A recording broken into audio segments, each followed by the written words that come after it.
Comparison price for Wednesday, January 7th, 2026. We're a presentation of Bet365 coming to you from the Pacific Toyota Dealer Studio here at the Historic Wall Center. Visit shoptoyota.ca or visit your local Pacific Toyota dealer today. I'm Matt, he's Blake. Mike, all his Junos, hitting switches, conducting things. Big show coming up. You okay? You got something going on there? There's just a few things percolating. Well, not breaking news per se, but just a new thing to keep tabs on. It is that kind of season, I think. It is a tabby type of time of year.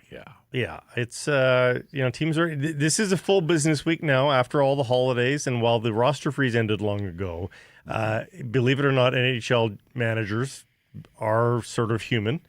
And, they too. Unlike coaches and the robotic players. We had that conversation yesterday. All robots, please. And so they're kind of fully back into the swing of things this week as well. So I think there is a chance that the trade market starts to take shape here just a little bit. Honestly, I'd pay to see robots play hockey. Well, we won't have to wait too long, I don't think. We're getting there. Yeah. Who makes better robots? That will be... Word is they're developing a great defensive robot, great edge work. Modeled after the former human, Quinn Hughes. Do you remember that former human? Yeah. Our daily poll question today, are the Canucks sadder than the Sabres? You can vote yes, you can vote no. Do so at the Comparison Price X and YouTube channels. Buffalo, I think it's fair to say, for the last decade and a half, and they have missed the playoffs every year. Blake and I have been doing the show 14 plus years. The Buffalo Sabres have never been a Stanley Cup playoff participant in that time. Yeah. So they are the standard bearer for sadness in the National Hockey League. Bad ownership, bad management, bad coaching, bad play. Through the most part of that 15 years. They've been won up by the Sabres, though. In totality, the Sabres are unequivocally sadder. Oh, no question. Yeah. Because you do have some Canucks playoff appearances in the intervening 15 years. In fact, you have Stanley Cup Finals appearances. They've got two as well, by the way. The Sabres have two Finals appearances as well. But, all time. Yeah. Just not in the last 15 years. No. So if you want to take the swath of 15 years where the Sabres have been out of the playoffs and say they're sadder than the Canucks, I completely understand that. But right now, they won 10 in a row. They dropped a game, but they got right back to their winning ways yesterday. And I don't know about you, buddy, but like the last couple of years, I've looked at the Sabres on paper going into the season and went, okay, that could be a playoff team. That should at least be a team that's competitive for the postseason in the Eastern Conference. And still to this day, I look at their team on paper and I say, that's a pretty decent collection of talent there. They've had a lot of high draft picks, including first overalls and Dahlin and Power. But Dahlin, Power, Byram, Samuelson, that's not a bad top four, right? And then some of the young forwards. They've made some critical errors and not dealing better with the Eichel file, the Reinhardt file to some degree as well. Boy. Yeah, that one in particular. I still believe they should have been better. They should have been at least as good as they are showing right now. That they should have been at least that. Yeah. And they shouldn't have needed a 10-game winning streak to get to that point. But even in the last couple of years, I expected them to be better. Yeah. I think they get a small pass from me in that I looked at their roster the last couple of years and thought, oh, they're going to make a step forward this year, and they didn't. So sometimes it's not foreseeable. But I look at them now with a new general manager in Jarmo Kekalainen, who's building up his hockey ops staff. Yep. A nice collection of young players, still some pretty good prospects, first-round picks who are marinating below the NHL level. And I think to myself, not to mention, have you ever looked at their reserve list? It's huge. I mean, all the different draft picks that they've had over the years. So they got this massive reserve list that will likely produce a couple of players there too. Still have big questions about the ownership of Terry Pegula, but like, hey, the ownership on the Bills side of his empire has been pretty good, right? Like, it's a pretty well-run NFL team. Yeah. Maybe haven't gotten as far in the playoffs as they would have expected with a franchise quarterback like Allen, but like the Bills were one of the saddest NFL franchises, and for the last 5-7 years, like, and building a top-notch stadium too. Yeah, well, just had their last game at the former Rich Stadium in suburban Buffalo, and then I look at the Canucks and I consider another administration on the no plan, continuously fooling themselves in terms of how good they are, where they stack up, what they can achieve in the NHL. I voted Canucks. Could very well be a heaping dose of reality, recency bias, I should say there, but swing a great Kiefer Sherwood trade and I would maybe vote differently, but right here, right now, I voted Canucks. I took it as more of a current pulse because I don't think it's any question on the other front. And on the current front, sadder is the right word, because the one thing you didn't, the one narrative you didn't really bring up is the promise that seemed to be there 2 years ago for the Canucks. And so if you're talking about sadness, the rosy picture that was painted in the playoffs 2 years ago, and even in the bubble, even if you want to go back to the bubble, there was reason to get a little hopeful, to just wonder, to dream the impossible dream here, especially with Quinn Hughes. And so much of it gone. Well, of course, had they not turned the taps off during COVID after that run, that maybe you are looking at a Canucks team that is more than just a one-off postseason team. Remember, they only got in because of the expanded playoff that year in the COVID. But the last 18 months, Blake, 2 trophy winners gone. Quinn Hughes gone. Rick Tocchet gone. Not to mention 100-point center at one point, JT Miller gone. Yep. So, yeah, quite sad. And, of course, borrowing sad here a little bit from our old friend Jason Brough and his sad club of teams that have never won the Stanley Cup, and these expansion cousins have never won the Stanley Cup. Oh, speaking of sad, they're removing the Christmas tree here from the lower lobby level at the Wall Center. I mean, it was looking so festive. 2 weeks after the Patterson family, but yeah. It's 2 months before the Sakaris Fordyce family. She said to me this week, you think maybe I'll just take the decorations off the tree this weekend? That'll be a good activity for me. We'll leave the tree up, though. Whatever you want. We kind of like the lights, though, in the living room. It's nice. It's a nice, softer, warm lighting. It's true. We may actually just leave the Christmas lights up. It's not like we have company. We have 2 trees. They're both up. But really? Yeah. One's real, though. The real one's got to go. The real one, it does have to go. Yeah. So there you go. Sakaris and Price, X and YouTube channels vote Canucks sadder than the Sabres. Let's get to our top story. Brought to you by Yellow Dog Brewing, Neighborhood Brewing, Foolish Winery. Canucks with a valiant comeback, but just far from good enough in the opening 50 minutes on a rare night where effort is a problem. A 5-3 loss in Buffalo to begin this 6-game Eastern road trip and the second half of the NHL schedule. And look, I don't mean it in a backhanded way. Surely you can take the context around this Canucks record this year and receive it as such. But I think the best thing you can say about rookie head coach Adam Foote in the NHL is that for the most part, his teams have played quite hard. Effort has not been an issue. They're just overmatched, particularly early in the season when they were vacuous at center ice. And now, of course, missing a superstar in Quinn Hughes, not to mention some other guys. There have been very few times when I've turned off a Canucks game after 3 periods, or 3 periods plus this year, and said, just didn't bring it tonight. Not enough care, not enough desire, not enough effort. Well, let's be a little bit more specific. Last night, I felt effort was missing in large degree, especially in the first couple of periods. I'll be more specific. The effort in the defensive zone. With the shots on goal that they had and the scoring chances that they had, I thought it was a very respectable game in the attack side.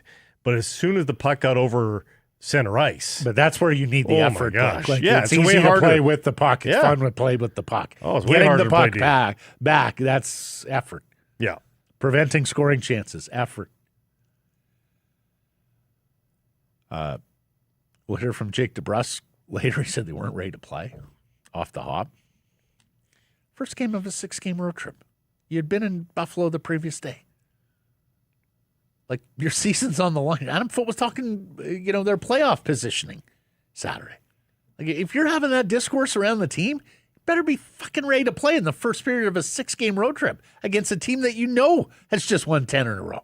Come on. And also, like, as much as it is more fun to play with the puck in the offensive zone, as you say, it still requires energy. And it comes off as pure lazy that when the puck is in the offensive zone, you can outchance the other team 45-19. You can out high danger the other team 23-8 in all situations. But when it's flipped, you give them those small number of chances, but like they were wide open, flashing blue light flashing specials for the Sabres. It's no wonder they scored the goals that they did, because Tage Thompson in space, like.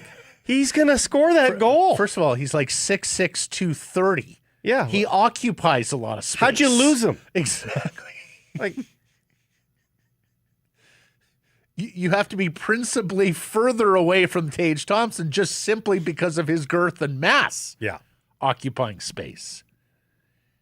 And this was curious from Adam Foote post-game, saying his leadership group was late to stem the tide and calm things down after Buffalo jumped out to that 2-0 lead. Here's Coach. We started okay, and then when the 2 went in, I'd like to see us calm down a little bit. I'd like to see our leadership group grab that a little quicker rather than let it linger like it did. And, usually we're better about that, but we'll talk about that. Huh. That's interesting. He's been loath to call out anyone or the team this year, Adam Foote. We have talked about how we think it's tactical with all the shit that went on last year. He doesn't want to be the bad guy coach with this group, and I get it. And frankly, I think it's probably the wise strategy from him. These players have taken a lot of lumps. To have the next coach come in and be blistering them, because, Tocchet, for the most part, he gave you the real. Someone was bad. He was going to say, yeah, they weren't very good tonight. But the leadership group, and of course now a leadership group that is missing a captain in Quinn Hughes. This could very well be one of the things you rot when you trade captains, like the Vancouver Canucks have traded captains. So we'll see. Canucks Army's Tyson Cole pointing out in his Cole's notes. Now, you talked about the scoring chances and all that. He's saying in the they had fewer scoring chances, shots, and shot attempts at 5-on-5 through 40 minutes. Yeah. I was talking also situation. I mean, they still won the day in 5-on-5, though. 23-18 in 5-on-5 because of the chances. Third period, though. They were trailing after 40. Natural Satrix got them 7-1. I mean, yes. He's using a different... In terms of margin, yes, the third period started, but overall, they actually had fewer scoring chances in the third than they did in the first. They just limited. They played defense. To my point, they played defense. They got enough scoring chances in all 3 periods. They just limited Buffalo's in the third. Well, and Buffalo's protecting the lead too. Yeah, right. Scorefx, multi-goal lead. If you're going to start playing defense after you give up 4 goals, I mean, horses out the barn. Yeah, the other team's playing prevent, so you're going to get yards. Hurry up and trade Kiefer Sherwood before his value sags, and God help us all before he gets injured. Turnover on the 2-0 shorthanded goal, loses his man on the 3-0 goal. Again, bad defensively. He had 2 sitters, though, that he fired wide, and he had 6 shots on goal. Yep. He had 9 shot attempts. So that part, again, not bad, but if it's not going in, it's not going in. Hey. And he's got 2 points in like 10 games. So let me ask you, it's been a while since we've had this conversation. Do you think there are guys who sometimes play for their analytics? Like shot attempts and Corsi and shot share and, all the different, I'd call them standard stats, but they're a subset, standard analytics. Very few. The number that would play to they're now so few. Referenced, though, Blake. Yeah. I want to say we had this conversation for Tannins last year because he had said something in a post game about his Corsi or his shot share. But that explains it. That's well. Remind me. Let's ask Corrado next week because look, everybody would be up for scoring a goal or getting an assist, the traditional points, right? But of course, that's the object of the game. That's what they're trying to do. Beefing up your analytics is something that could be a little more subtle. I certainly within the flow of the game. I can't see that right now from any Canucks. Okay, no. I think Kiefer Sherwood wants to score goals for his own benefit because he's playing for a contract, and I don't think he's going to. I don't think he thinks he's going to get to $5 million per year on shot attempts. I think he knows. The only thing that people are going to believe from Kiefer Sherwood, the guy with no resume, is goals in the back of the net. And hits. Yeah. A lot of hits. Yeah. It was 1-0 early. It was 2-0 midway through the first. It looked like it was going to be a long, long, long night, and it was until DeBrusk, Elias Pettersson, Liam Ogrren all score in a 5-minute period late in the third. That got hearts beating, huh? The Dallas game where they came back from 4 goals down late. Mm-hmm. Alas, this was too little, too late. Here is Jake DeBrusk. Yeah, I mean, obviously we knew Buffalo was one of the hottest teams, if not in the league. And, we weren't ready to play. That's on us. And, Denver kept us in it, and I like the fight that we had in the third period.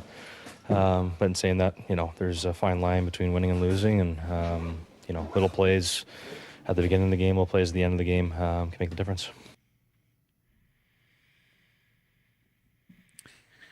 That's 5 straight losses now for Thatcher Demko. He's earned just 1 point out of a possible 10. Besser on the ice for 4 of Buffalo's 5 goals and is the NHL's Green Jacket leader at -22. But hey, at least he got a couple of assists. His first multi-point game since November 3rd. He had just 1 point in 13 December games. Came into the game with 2 points in his last 15. Yeah, I saw your tweet. He's lost right now. Well, it was right after he had an attempt there in the third. I think it was. That's right.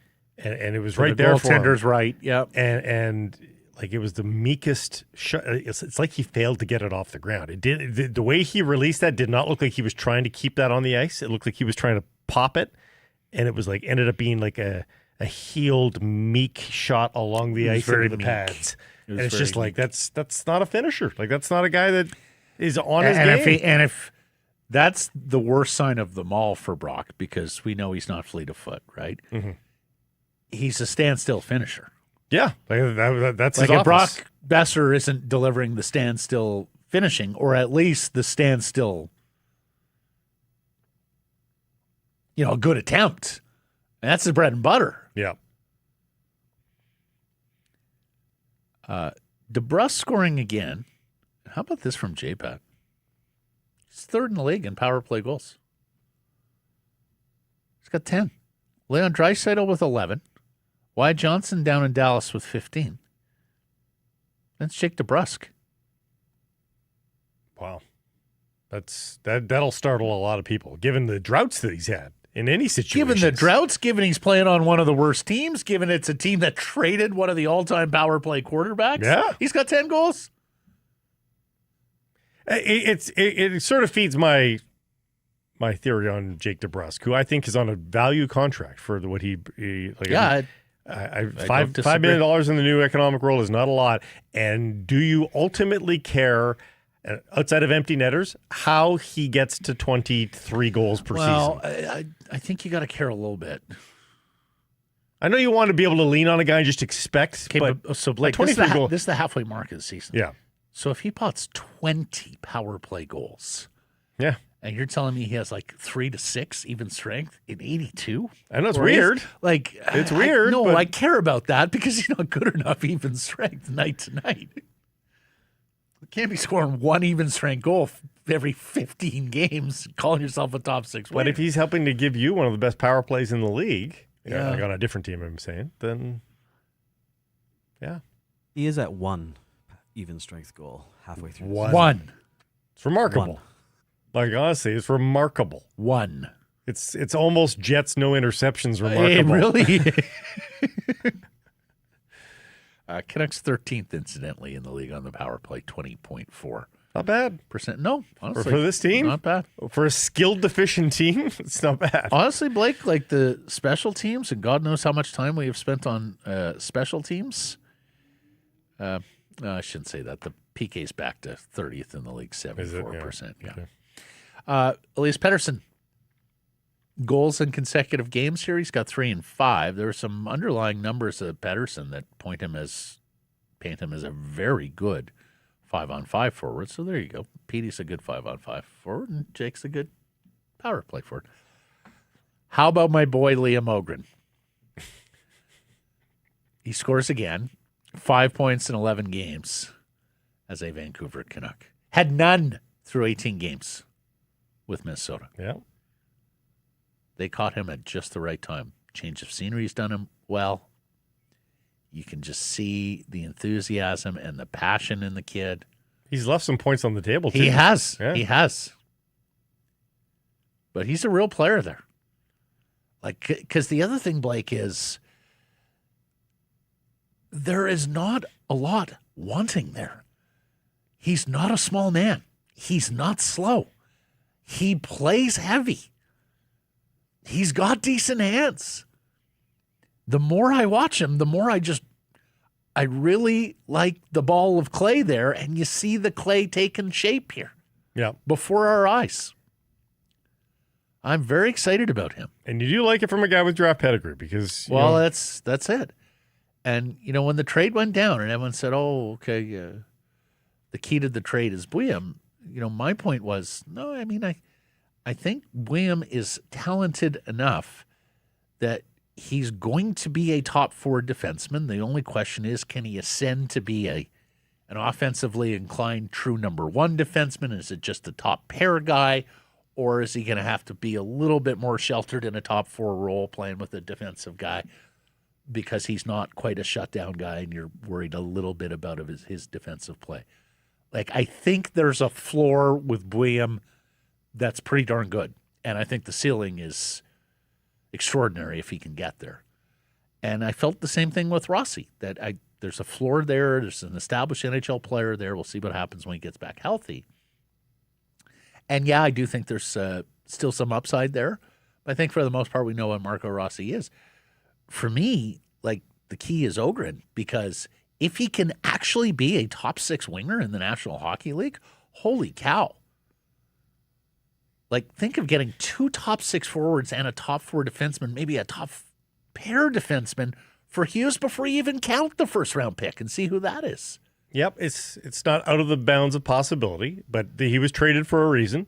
Minnesota didn't see him rounding into that, I don't think, or else he wouldn't have been included. Well, but Blake, I think also Minnesota has good depth of winger, and also I think Minnesota saw a rare opportunity to get a superstar. Acquire a Norris Trophy winning superstar defenseman.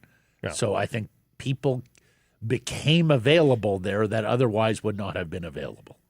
And again, the Canucks aren't done building. I'm not suggesting that the reload is complete here. But there are good signs here on D when you're talking about Buium.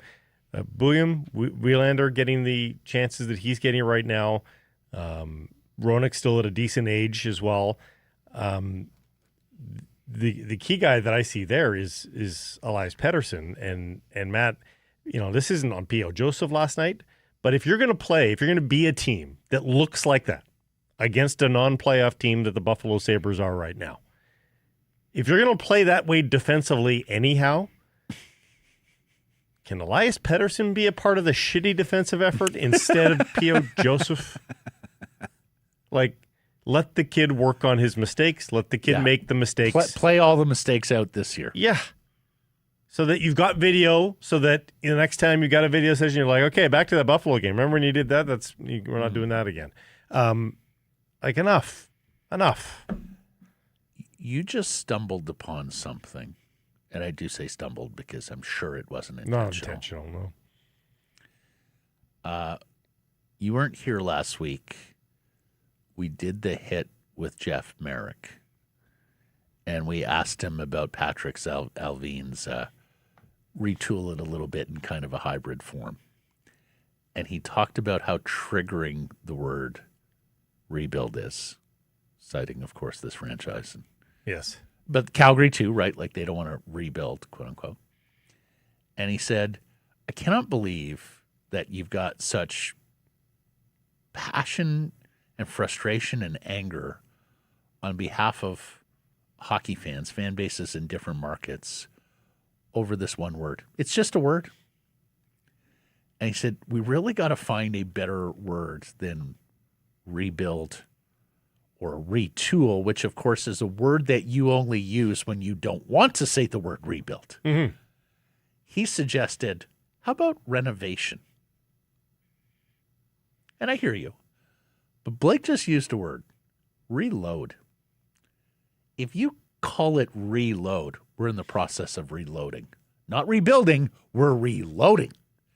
Does that not have a positive connotation? Yeah. Huh? We're bringing in armaments. Yeah. Our arsenal is growing as we reload. Also, it's very manly. It's Clint very Eastwood. manly. I've got a gun. Yeah, it's very I might be out of bullets right now, but I've got bullets here. I'm just reloading. Mm-hmm. I'm still in an aggressive, manly pose. What's his name? Jason, the action hero, the action movie. Statham? Statham. Reload. The Beekeeper. Not a bad movie. You see The Beekeeper? No, sort of his I don't- John Wick. I don't watch any of his movies. It's pretty good. I'm not big on the action genre, as you know. Okay. Although, was he in what's the English Snatch? Guy Ritchie? Snatch. No, I just watched it on the flight home. no, I don't think it was Turkish. Snatch. Turkish. That was his character, yeah. With the evil boxing promoter. that's Snatch. Is it Snatch? Yeah. Okay. Lock, Stock, and Two Oh, Smoking Lock, Barrels. Stock. That's the one I'm looking But for. Snatch is the one you're talking about with boxing.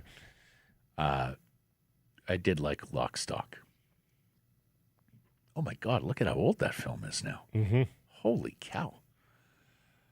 Vander Kane responds to his third period benching the other night versus Boston with 13 shot attempts. Only got 3 on goal and missed a assignment defensively. So not quite the Jake DeBrusk response from Evander. Team has matched its season-long winless streak. They're 0-2-2 over the last 4. They also went 4 straight between late November, early December at 0-3-1. So I guess they're a point better than that losing streak. 1-7-2 since that 4-game winning streak. Still 31st in the National Hockey League. Slightly ahead of Winnipeg, who did earn a loser point versus Vegas last night. Has a game in hand. And if Winnipeg were to win that game in hand, they would have an identical record to the Vancouver Canucks through 42 games at 16-21 in 5. Winnipeg has more regulation wins, though, so I believe that is the tiebreaker, and the Canucks would sink to 32nd and dead last in the National Hockey League. And I know many people are Should looking at Winnipeg this win road that trip game? and saying, hey, this is actually a moment where the Canucks could run roughshod and actually have some success Excuse on me, the road. run roughshod? On the road, because they're a road team, right? Canucks have one of the better road records in the league. Okay, but, But no one's running The roughshod. 3 Canadian teams that they're facing on this road trip, are getting better. Are all playing pretty darn well. The Leafs have found their mojo, only 3 regulation losses in the last 10. Habs are 6-2-2 in their last 10. And the Ottawa Senators are 6-3-1 in their last 10. That's Travis Green's Ottawa Senators. They have a huge one tonight against Utah. I have a friend in town who's a Senators fan, and he said, "You want to get dinner?" I said, "Yeah, absolutely. Let's go get dinner." I was thinking a nice steakhouse, fish, blah, blah, blah. He goes, "I want to go somewhere where I can watch the Mammoth and Senators." I'm like, "In Vancouver?" Yeah. I'm like, "Are you kidding me?" He goes, "Our season's on the line." It's not. I'm like, It's "No, not. First of all, it's not in this Eastern Conference. Secondly, we're going to be hard-pressed to find it on a screen. There's no chance you're getting volume on this thing. You'll have to go to a place with a lot of TVs. Yeah, exactly. Although there's not a whole lot else going on tonight. No, it's true. I mean, Canucks aren't playing. No soccer. No football. So there you go. Are you going to Go ahead. I was going to ask if you're going to go get a Dark Magic Horchata Milk Stout. Well, going to go somewhere with Yellow Dog, that's for sure. This is a neighborhood brewing offering. Seasonal dark beer. The Dark Magic Horchata Milk Stout, sweetened with a touch of lactose and vanilla, then kicked up a notch with some cinnamon goodness. You know, the cold weather's not going to be around for that much longer. Like, that is the beauty here. We're a week into January already. We got, like, there's a potential the cherry blossoms are like 5 weeks away here. Yep.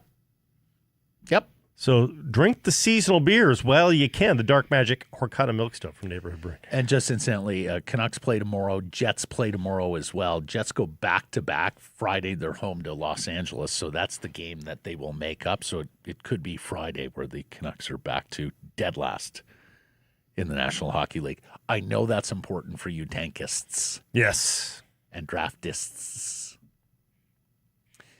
Time now for Crave the Stats, brought to you by Uber Eats. And today we look at,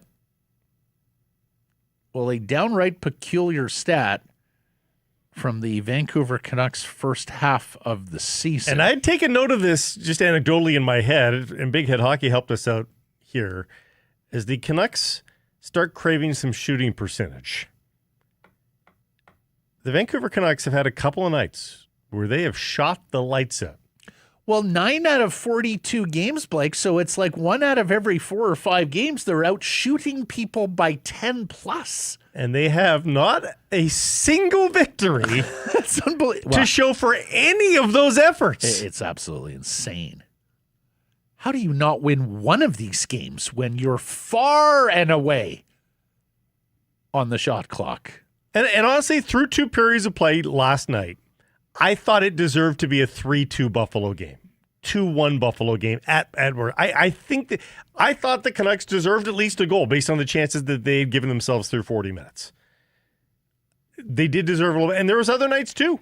We've talked about a lot of these losses as they rolled out and said, you know what, they actually played a decent game. They're just not good enough. And maybe that's just it here, Matt. Maybe we're back to talking about just ultimately the effort has been good so many nights, but they don't have the lethality in their shots that top-end players on other teams simply do. They're 25th in the league in team shooting percentage at 10.3%. Yeah. Better than St. Louis, the Rangers, Preds, Blue Jackets, Kings, Flames, Devils. There's some playoff teams in there. Yeah, but nobody outside of the Devils that really no, shoots the lights that you consider a skilled team, I would say. Yeah. Actually, there may not be. Are the Kings still in a playoff spot? Yeah, Kings are still in a playoff spot. But, I mean, Carolina's just a little bit, although Carolina throws every puck on net, so maybe therein lies the difference. Yeah.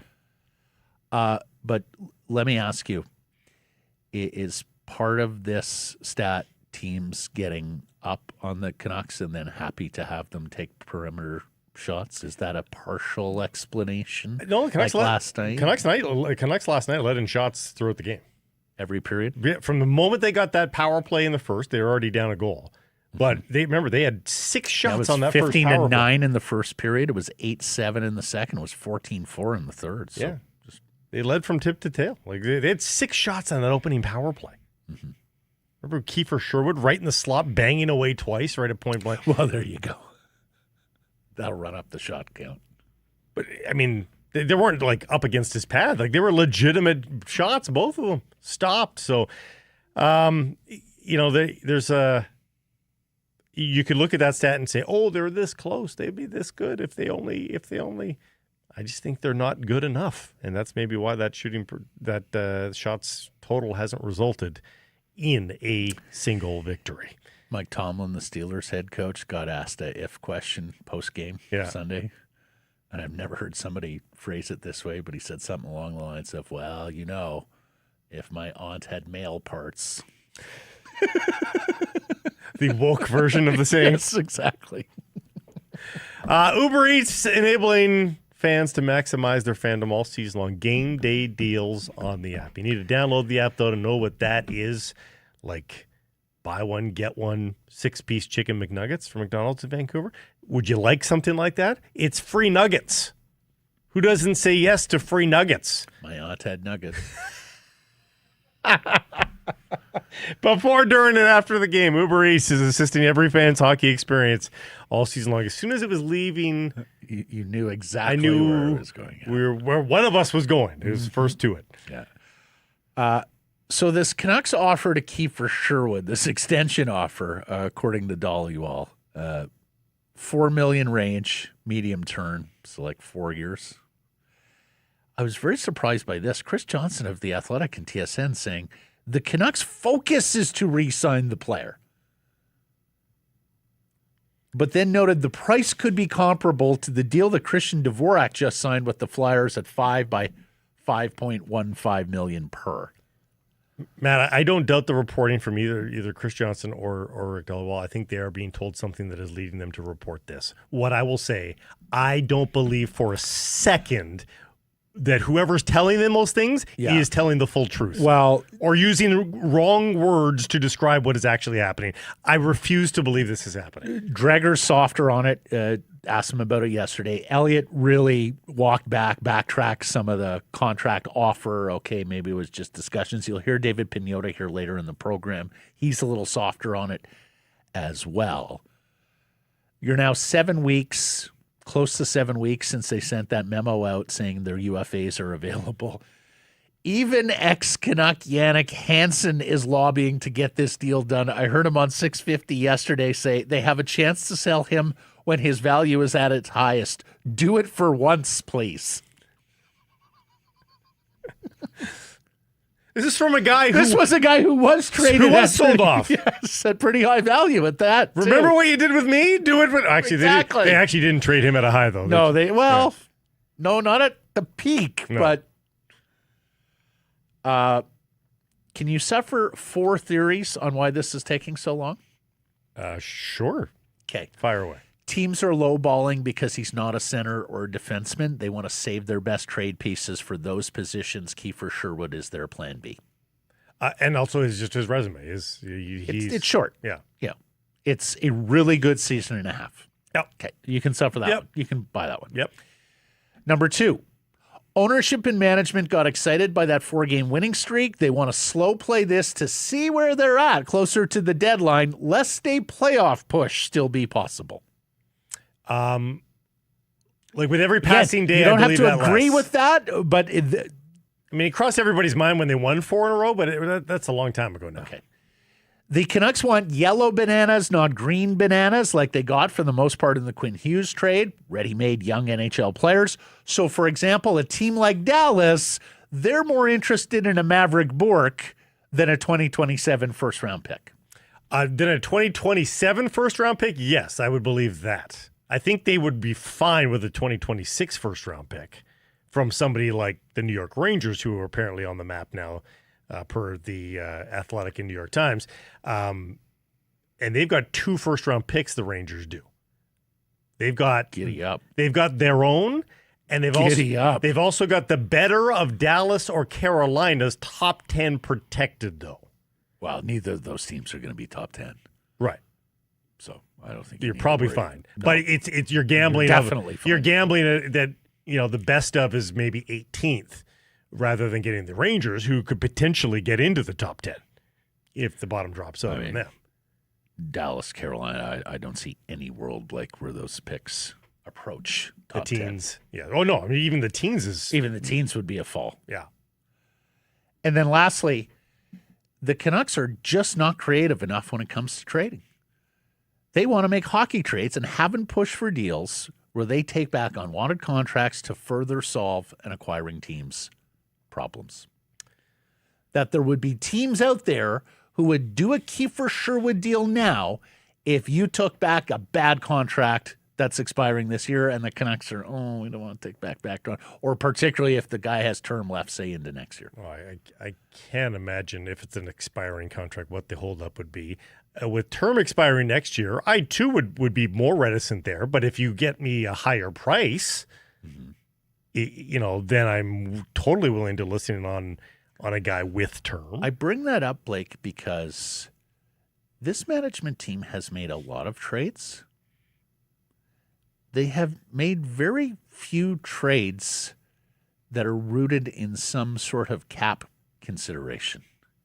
Yeah, it's true.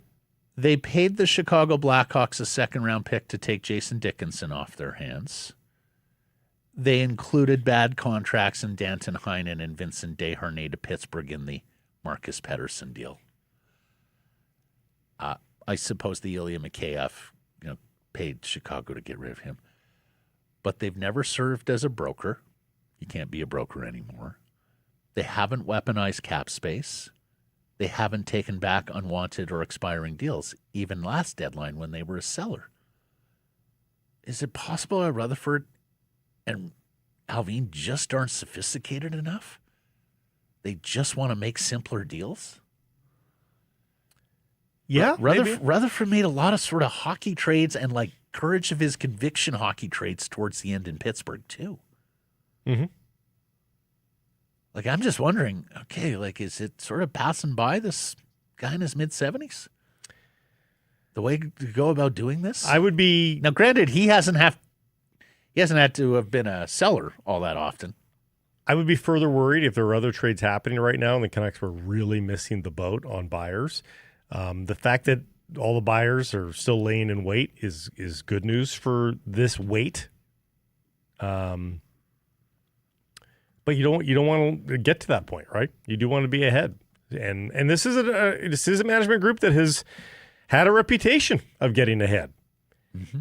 Now, let me ask you this: DeBrusk to Edmonton was sort of chatted about yesterday on the show, and we'll get into it a little bit later as well. Why aren't the Edmonton Oilers interested in Kiefer Sherwood? They absolutely should be. They've got all sorts of cap issues. They need super cheap help. They're benching and wingers. They're benching guys like Frederick. Yeah, who's got 7 years left on his deal. Yeah, but so they want more stiffness in the lineup. They want that hitting element. Mm-hmm. Kiefer Sherwood gives them that. If not, gives them more offense. They absolutely should be interested. I don't know why. I can't answer that question. That has not been a particularly well-run franchise either through a couple of managers now. Kiefer Sherwood is made for the Oilers, not only in need, but in terms of price tag. The price tag. Cap it. They want something for nothing. That's what Sherwood is. That's it. But we haven't heard that attachment So the made. Prospects there are Isaac Howard, who came over from Tampa. They do not have their first-round pick. So you get a second in Howard. You could get the 2027 first and Howard. Savoy, if you're interested there. Do you have to take back Mangiapane to make it all work? You don't have to do that to make it work cap-wise, but just to scratch the rich, I mean. Yeah. Yeah. They don't have a lot in the... They have a kid named Quinn Hudson, though. It's unbelievable. He's a forward, not a defenseman. He has the first name of an undersized superstar defenseman. He's got the same last name as an undersized superstar defenseman. But he's actually not part of the Hudson family. No. Of which there are two brothers that are professional players or soon to be. He's unrelated. Yeah. Lars and Cole, of course, and Lane. Okay, so if the Canucks do want to, retool it a little bit in a hybrid farm, or, as we've given them, Jeff Merrick renovation, Blake Price reload. Who doesn't want to reload? The channel they have to run is narrow. I present you Harmon Dial on the Washington Capitals. So the Capitals missed the playoffs in 22-23. They have come back with two pretty strong seasons since, particularly last year. Here's how they did it. Pro scouting. They got Jacob Chychrun for Nicholas Jensen in a third-round pick. Fantastic trade. They discovered a starting goaltender, Canadian Olympic goaltender, for 2 third-round picks in Logan Thompson. They signed a down-on-his-luck but pedigreed guy in Dylan Strome, originally to a 1-year, $3.5 million deal, and then watched him blossom. They traded a bad, expensive goaltender, Darcy Kemper, who turned into be a very good goaltender for the LA Kings, for a bad, expensive attitude problem center in Pierre-Luc Dubois. And he's been better for the Capitals than he has been for the Kings. They traded a first-round pick for Rasmus Sandin, who was a first-round pick of the Leafs. And then they traded multiple picks for former Vancouver Giant Justin Surdiff, who has really taken off here of late. Had a hat trick recently. 1, 2, 3, 4, 5, 6. So basically, a third of the group that you're addressing every night came via pro scouting in the last few years, great trades or signings. And there's no chance on earth, if you'd asked me 2.5 years ago, 3 years ago, do you think the Washington Capitals can stay competitive? I would have said absolutely not. And they're not great. So is that a model but they're or a is good that team. an outlier? Is that something that can be mimicked or repeated? I mean, both the Capitals and the Penguins have pulled something off this year that I didn't see coming. I'm not sure Pittsburgh's going to sustain it, though, Blake. I hear you, but I don't think They're Pittsburgh. in the middle of a 5-game winning streak right now. No, I hear you, but But a 5-game winning streak that got them to the second wild card spot. But they're still 8 games above 500. Yep. Like, that's a good team. No, they've played very well. I'd be stunned if they There didn't. are paths to this. I mean, the Boston Bruins have stayed relevant for 20 years now. But I would argue the Washington model has higher upside than the Boston model. Well, Boston might finally be losing traction after 2 decades, but fair enough. I mean, if you think the Vancouver Canucks front office can pull 6 rabbits out of a hat like Washington did, then you're in pretty good stead. But I do think that's what they're trying to do. If you're asking me whether or not they're trying to do that, yes, I think they're trying to do that. I don't know that it's going to be successful. There's something curious in the Fraser Valley. The Abbotsford Canucks, they lost 5-3 to Bakersfield last night, dressing just 10 forwards. They dressed 19 players to begin with, 1 short. They had 8 players missing. They needed a defenseman to play up at forward. Our friend Ben Lipka of the Abbey News says 4 players got hurt in Friday's game. 4. 1 game. 4 guys hurt.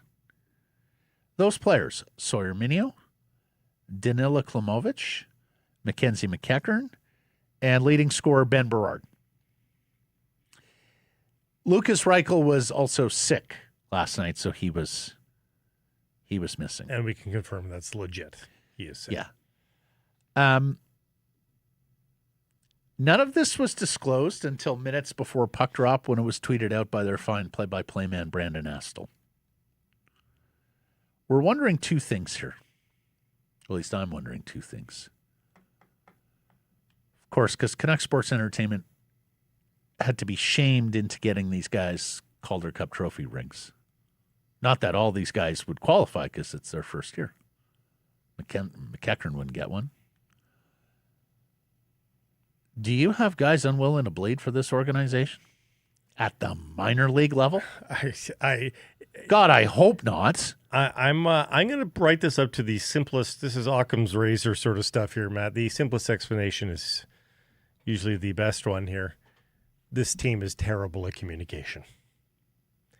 And so I'm going to guess that maybe but still, Blake, 4 guys hurt in the same game?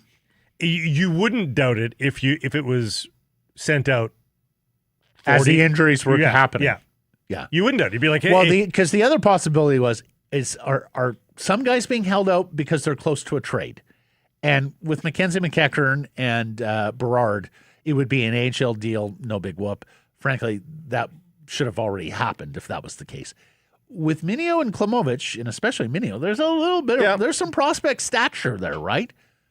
Do they feel like they're close on something and the team is asking about Minio and asking about Klimovich, and they just say, well, okay, we're not going to put these guys in harm's way until we know whether this deal is going forward or not? So there was a Friday night game they were apparently injured in. If on Saturday morning, Abbotsford Canucks put out to their beat reporters, to the media that normally covers them, a notice saying, guys, just heads up, there was a bunch of injuries last night. We'll get you more lineup news as we can get it to you, but there could be some abnormalities going into our next game. Then none of that suspicion happens. Well, so 4 injuries in a game, it's conceivable, but wow, it's highly improbable. It's improbable, but I mean, it can happen.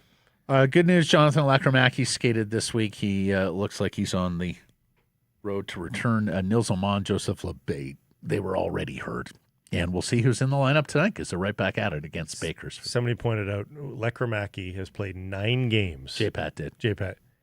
10 points. And he is 7th on the team in scoring with 9 games. Yeah. Braeden Cootes is finally traded to the Prince Albert Raiders from the Seattle Thunderbirds in the WHL as part of a 12-piece deal. It's Cootes and 3 picks for 4 players and 4 picks. Prince Albert is the number 2 team in the Eastern Conference, while Seattle was dead last in the Western Conference. It's an older Prince Albert team. They have a terrific young right shot defense prospect there in Daxon Rudolph. Some think he'll be a top 10. Certainly top 20 pick in this NHL draft. So people are expecting Braeden Cootes' offensive totals to improve from here. We'll talk to Cam Robinson about that later in the program. And we're not a show that typically goes around the NHL scoreboard night to night. We know you're mostly Canucks fans. But holy cow, the New Jersey Devils lose 9-0 to the New York Islanders. And like Luke Hughes was already booed this week earlier. Poor Jacob Markstrom, and we know Jake's a feeler. We know Jake's has got he's prone to beating himself up. A lot of pride, yeah. Sheldon Keefe leaves him in for all 9 goals. He makes 15 saves on 24 shots. It is going to take forever to get that goals against or save percentage back to respectability after taking a shellacking like that. And then this is the strangest part of the game. Oh, Luke Hughes was -3, by the way, in that game. But this is the strangest part. Ilya Sorokin needed to make 44 saves for the shutout. They lost 9-0. Sheldon Keefe said it was one of our better games of the year in terms of offensive chance generation. Sorokin makes 44 saves in a 9-0 win. In an alternate universe, that's maybe how the Sabres Canucks game might have panned out in a lot of ways. A similar style of output. But the crazy thing is, Matt, there are people now calling for the job of Fitzy, Tom Fitzgerald. Well, I think Tom Fitzgerald done fucked it up when he didn't get the third. But it is incredible to imagine the catbird seat that we thought Tom Fitzgerald was in about 6 weeks ago, before the Quinn Hughes trade happened, when we thought that a trade to the Devils was, on the menu. And we thought, oh my God, Tom Fitzgerald, they were a pretty decent team in that moment in the standings, and maybe about to land Quinn Hughes and complete the, amulet, the Hughes amulet in the adventure movie that is the quest for the Hughes. The Holy Trinity of Hughes. Yeah.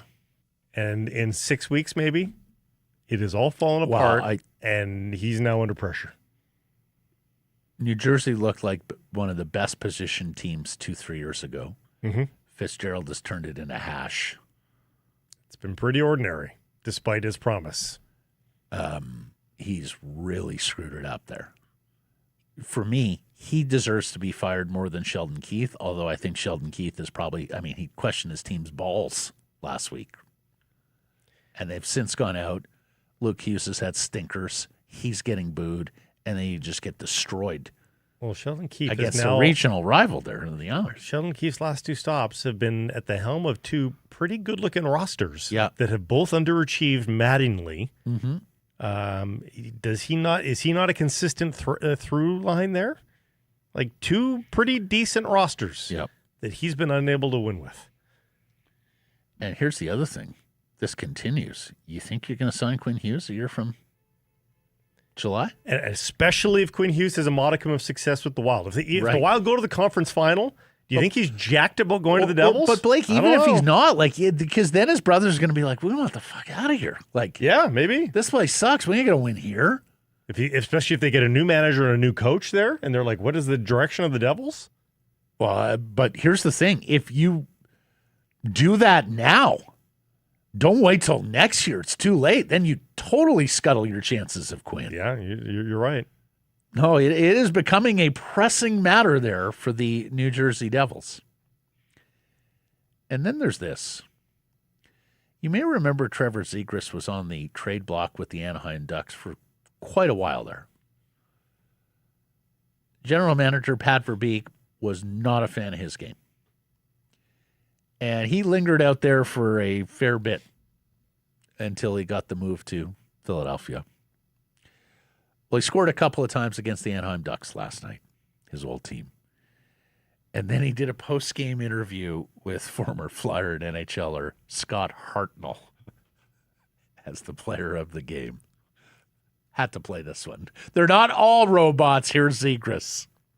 A team that, might have given up on you, Trevor, and you come in here, you pot 2 in that first period. How good did that feel? Fucking amazing. Fucking amazing. Yeah. Oh, yeah. Awesome, buddy. And I got to ask you about the celebration on the first one. You hung up the phone. Who was it to, and what's that all about? I don't know. But that's about how quick the phone call was before, so I thought it'd be good. Trevor, it's Pat Verbeek. You've been traded to the Philadelphia Flyers. So-and-so will take care of all the details. Thanks for your service to the Ducks. Click. If you got the thanks, yeah. No notes on the interview, by the way. You don't say. But the fact that the guy knows he's on cable television I know. And drops 2, fucking amazing. And Hartnell loved it. Yeah. So someone from a journalism school might have said, and Trevor, we're live television. I apologize for the language. But Hartnell just ran with it like it was an NHL locker room conversation. Good for him. Quick Super Chat? Super Chat from Kent. Yeah, Super Chat always available to you there at YouTube. Hit the button. Partial proceeds to the BC Mental Health Foundation. Why is Lekramaki not getting called up? Number 1, Kent, he's hurt. Number 2, they don't have a lot of room on the wings just yet. I do think it's coming. Like it's going to come. Let him get healthy. He'll probably play a game or 2 in Abbotsford. And certainly a Sherwood trade facilitates and then a Sherwood that. trade. Yeah. And then next injury or Sherwood trade, and he is up. Let's get to our menu. It's brought to you by Greta. Greta, fantastic spot to pregame or postgame your steps from the arena or stadium. And Saturday, we'll be there for a watch party and a live presentation of Rink-Wide Vancouver following the game against Toronto. This is a 4 p.m. puck drops. Doors at 3. You can text 604-256-4022 to reserve your spot. It's free. Doesn't cost you anything, but just text them. Reserve your spot. 604-256-4022. David Quadrelli, the Canucks Army Group, will be there. Going to have a blast at Greta Saturday with Rink-Wide Vancouver, J-Pat, and the crew coming on moments after the final horn. Greta, 50 West Cordova, let the games begin. We got Cam or David coming up next? We're going with Cam, yes. Cam Robinson's going to join us from Elite Prospects. We'll talk about those 3 kids he saw at the World Jrs, all vying to be the first overall pick of the 2026 draft. We'll also talk Kiefer Sherwood with him. Pinñota has some information on the Sherwood trade or what's going on as part of the Sherwood trade negotiations. We'll also talk to him about Jake DeBrusk and any possibilities on the trade market there. Later in the program, talk some NFL football, the firing of John Harbaugh with the Baltimore Ravens, the second most tenured coach in the league. Also, Whitey is back for the BC Lions. Fantastic. Good on him. And Canadian international and Burnaby boy Nico Segur has a new home. It's one that's been in the news recently. The world football news, world soccer. Time now for our Bet365 bets of the day. I was a loser last night. I had the Canucks to win, so you tell me. I had Sherwood scoring. Did not get that either, despite his many attempts. That's why you were so sore about his missed opportunities. It's all coming into focus. Just saying. You won't, so I will. You're too proud a man. But I will jump on this. I'm a non-believer. And I'm not really either, but I don't love the Packers either. No, I don't like the Packers at all, actually. I thought about spread, but then I realized, no, money line's actually better value, so I'm going money line. It's not a lot, but it's a pick'em.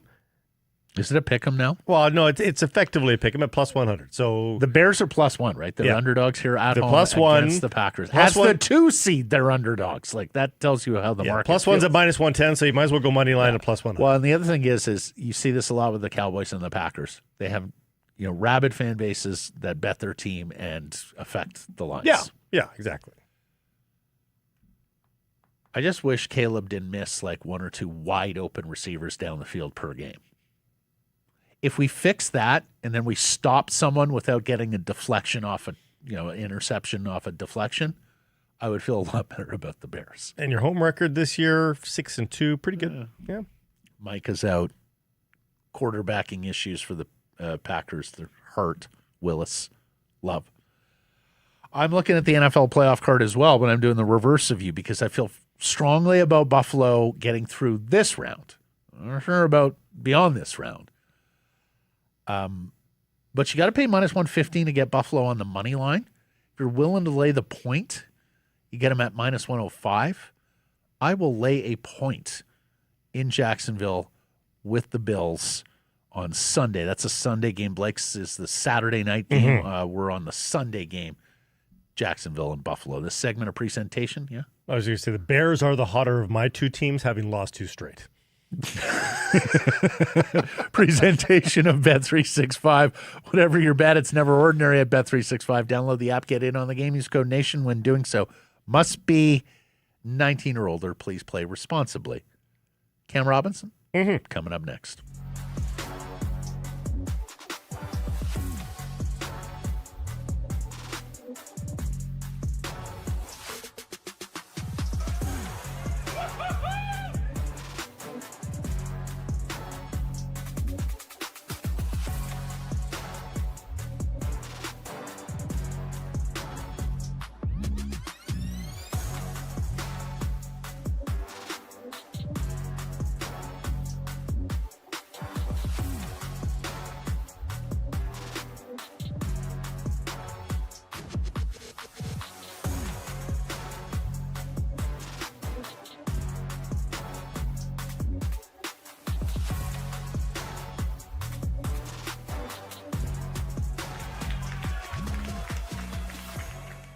Harrison Price from the historic Wall Center. And this segment brought to you by your Pacific Toyota dealers, and in particular, the Toyota Prius plug-in hybrid. If you haven't seen the Prius, you may have a preconceived notion about what Prius is in your own head, and I would ask you to erase that and check out the brand new one. This is a different car. This is a fun car to drive and spectacular interior. You feel like you're driving a rocket ship. And yet, when I say it's a sports car, it makes you think of, a teeny tiny trunk, incapable of road trips. No, that's not it. It's sort of the best of all worlds. Go take one for a test drive. You'll see what we're talking about. See the intuitive dash. It's not overwhelming. It'll take care of you.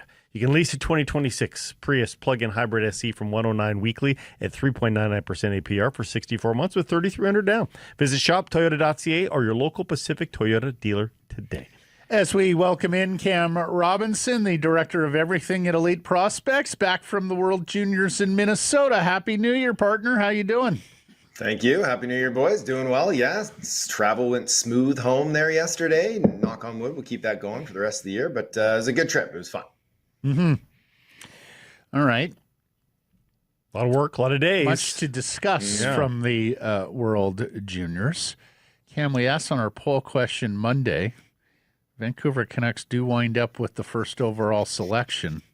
Who's the guy, man? Who would you pick if you're their director of amateur scouting?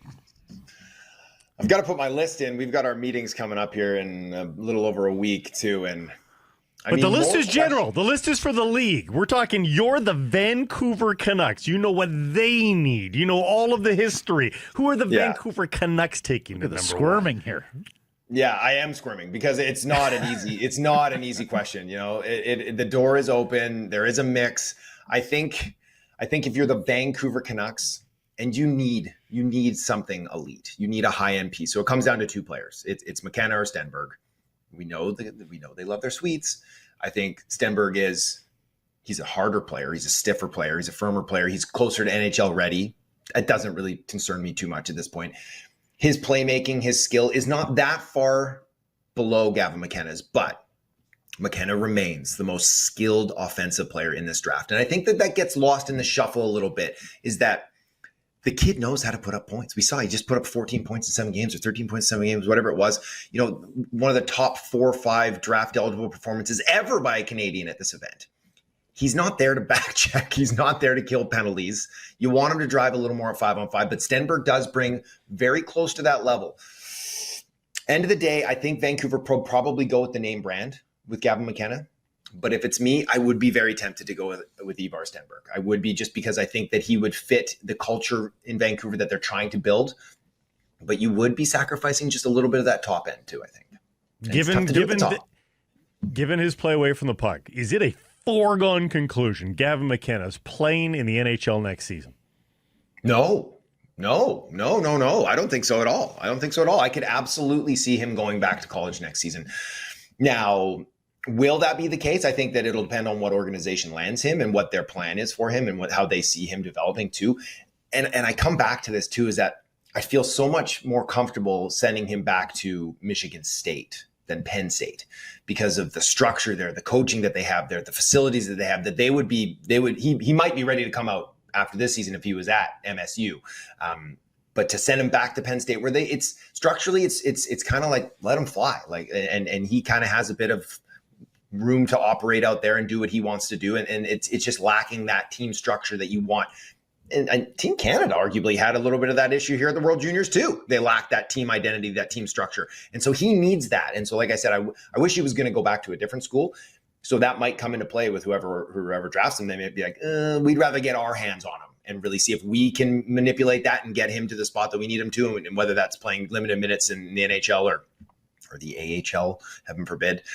But I think that the option of him going back to college is certainly on the table. Not a Guy Gadowski fan. He would be a top-line player, too. He would take over with a bunch of graduating players there in Penn State. He would get more ice and more power play, et cetera, if he did go back, too, right? He would, and he should have that right now anyways. And that's another reason why it's unfortunate where he is, because he should be playing top-line minutes. He should be playing with the best players on the ice, because that's how you maximize his value. Like, again, it's that he puts points on the board. And so you surround him with talent. He is going to facilitate, like, his vision, his ability to hit cross ice seams, especially on the power play where he's a true weapon. But even at 5-on-5, like his delay game, his patience, all those things work well with skilled players. And that's what we saw, right? Like, he played very well with skilled players at this event. When he goes back to Penn State, he doesn't get access to Charlie Serrato very often, right? He doesn't get access to the top players on that team too often, except for on the power play. And so that limits him even further at 5-on-5. So, you put him under Adam Nightingale and he's playing with the top players there. And if he's not, that means that he's not buying into their system. And it's like, well, all right, down the lineup you go. And then that's lesson learned. 7 wingers taken first overall this century. It started very well with Rick Nash, who became a franchise player, Alex Ovechkin, the league's greatest goal scorer, Patrick Kane, a franchise player, Taylor Hall, a league MVP. Then Nail Yakupov, Alexei Lafreniere, and Yuri Slavkovsky, who still has time, but not necessarily sure he's going to be a quintessential first overall. The merits or drawbacks of taking a winger first overall, Cam, and if there is a comparable amongst those 7 for McKenna, which one fits best? I mean, the easy one is Patrick Kane. He's not Patrick Kane, and I think that's very clear. But he plays that style of game. He doesn't have those terrific handles. Kane, I think, had better speed as well. But you look at kind of a hybrid between Kane and like a Kucherov, where again, it's like you're not paying him to be physical. You're not paying him to backcheck. You're paying for him to create space for others and distribute. And that's what Kane and Kucherov, have made their Hall of Fame careers out of. So that would be the top end ceiling for him. The value of taking a winger at first overall, it's year over year, right? You want to take the best player available. And I talked to teams about this too, is that, and one before the World Jrs, I should mention, said to me is that, like, if you don't take McKenna at 1, you're playing it safe. And that's a risky thing to do at the top of the draft. So it's, kind of goes against logic there. It's like, you want to play it safe, but now you're taking a risk that you're going to be leaving that impact player on the board for somebody else to take. And you're going to take the safe route. Well, we got ourselves a top 6 winger in Ivar Stenberg. We got ourselves a top 4 defenseman in Katon Barhof. That's good. You need those pieces, but you need star power when you're drafting at the very top. So I don't really care where they play if they have star potential, because wingers can be drivers of play too. So it's just one of those years, and years out of draft classes, they look like they're going to be great. And then when we get down to it, it's like, you know what, this isn't the best year to pick at number 1. It's not a Macklin Celebrini. It's not a Connor Bedard. It's not a Sidney Crosby. It's just unfortunate that those come, and it looks like Vancouver's going to be pushing for the top in one of those years. I was just going to ask you that question, and we went through the Galaxy Brain exercise on Monday.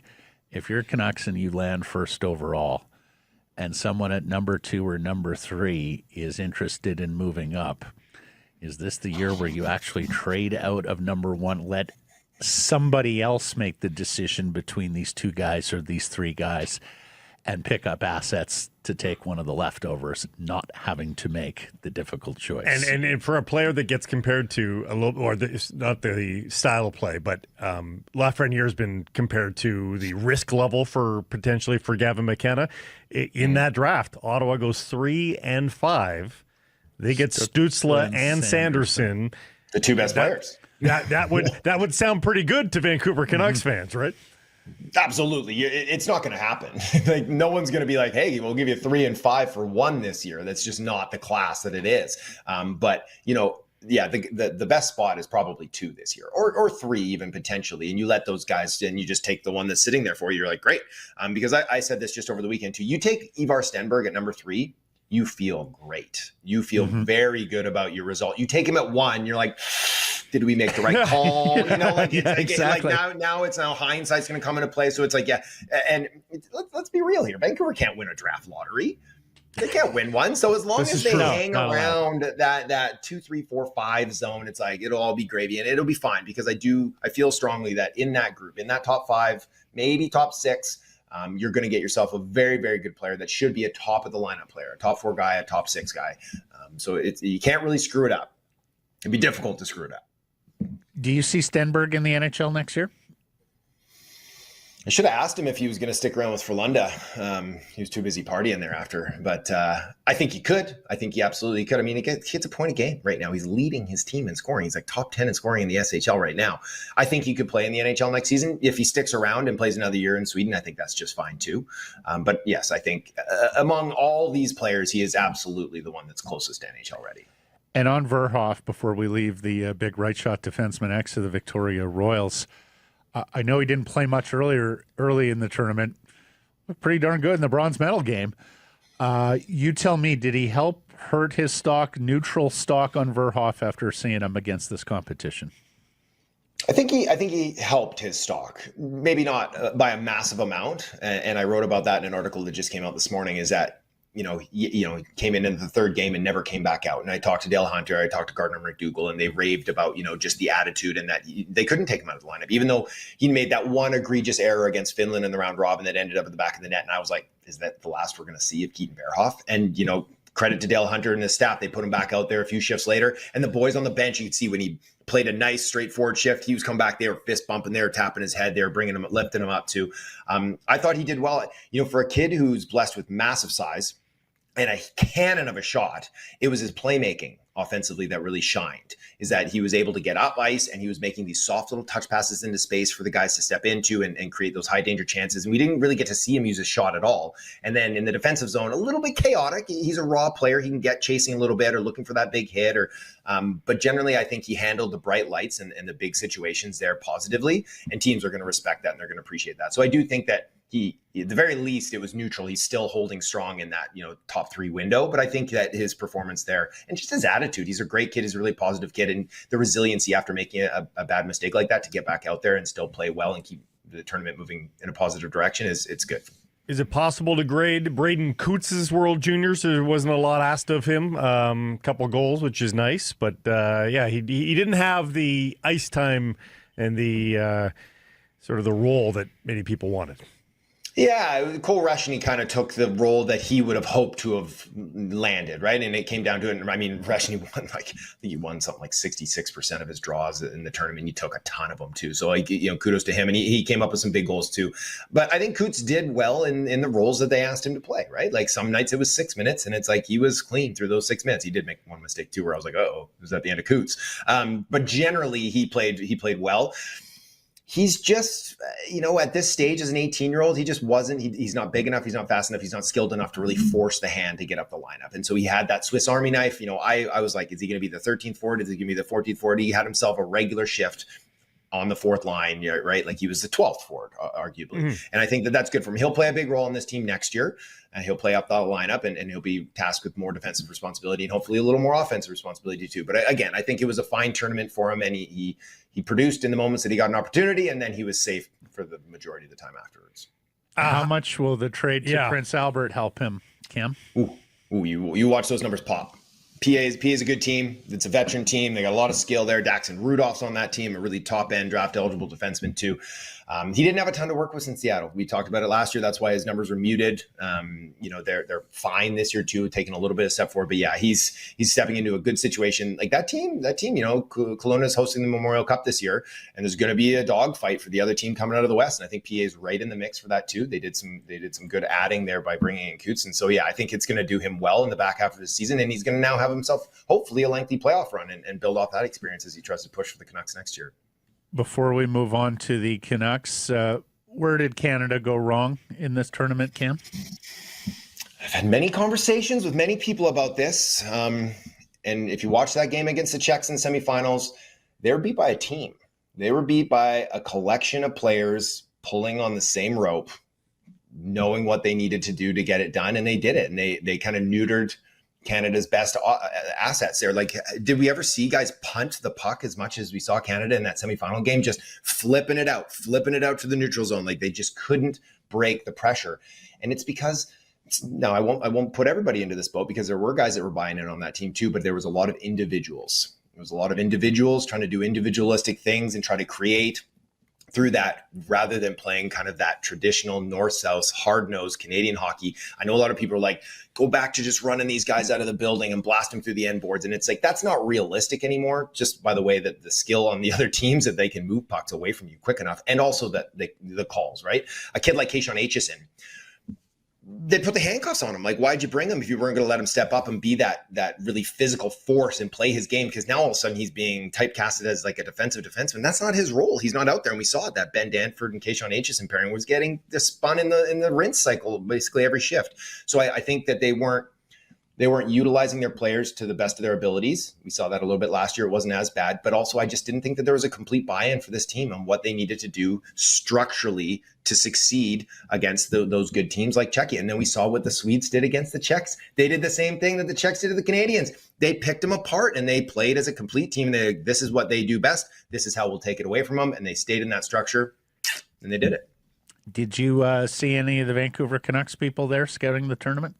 Yeah, I saw Patrick Alvin on either the last day or the second to last day, and I did see some Canucks scouts earlier in the tournament as well. Yeah, all that has not resulted in any trades. No clues in terms of who they might have been looking at, what they're thinking.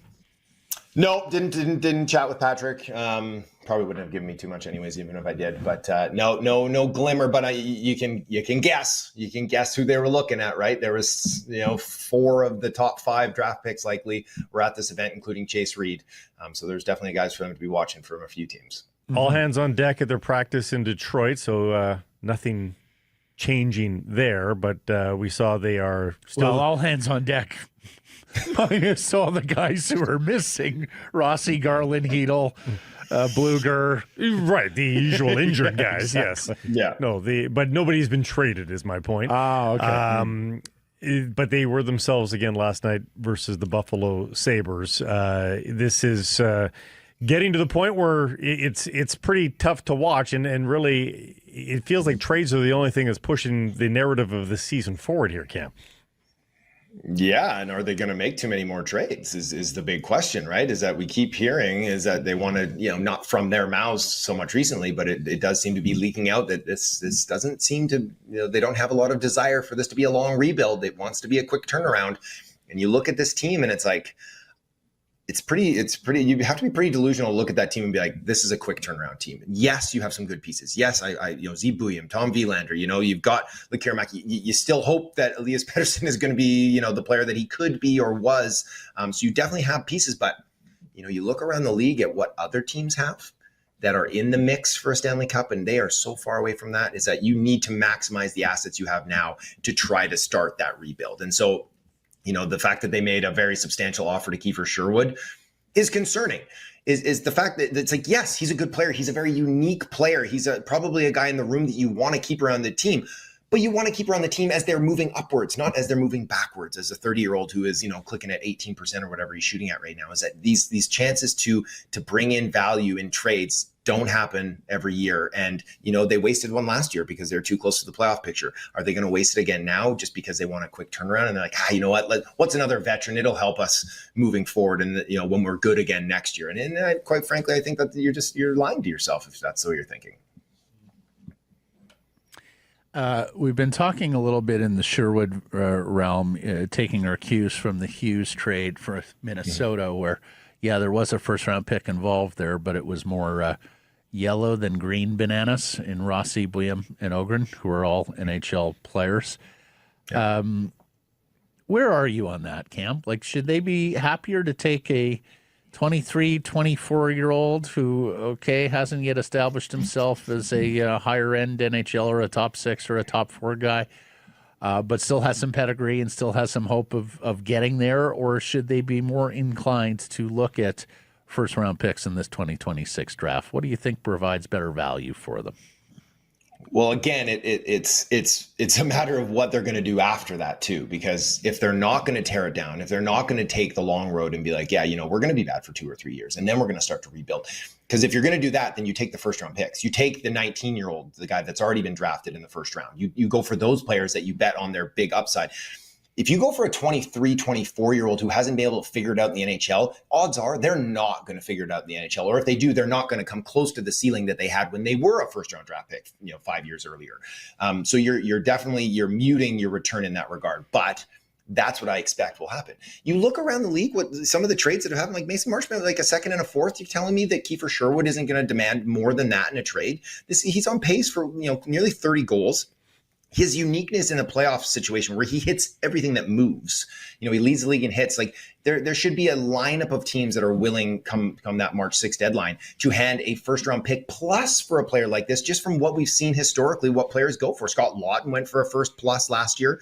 Kiefer Sherwood's far superior. Yes, he doesn't play the middle of the ice, but he's a far superior player.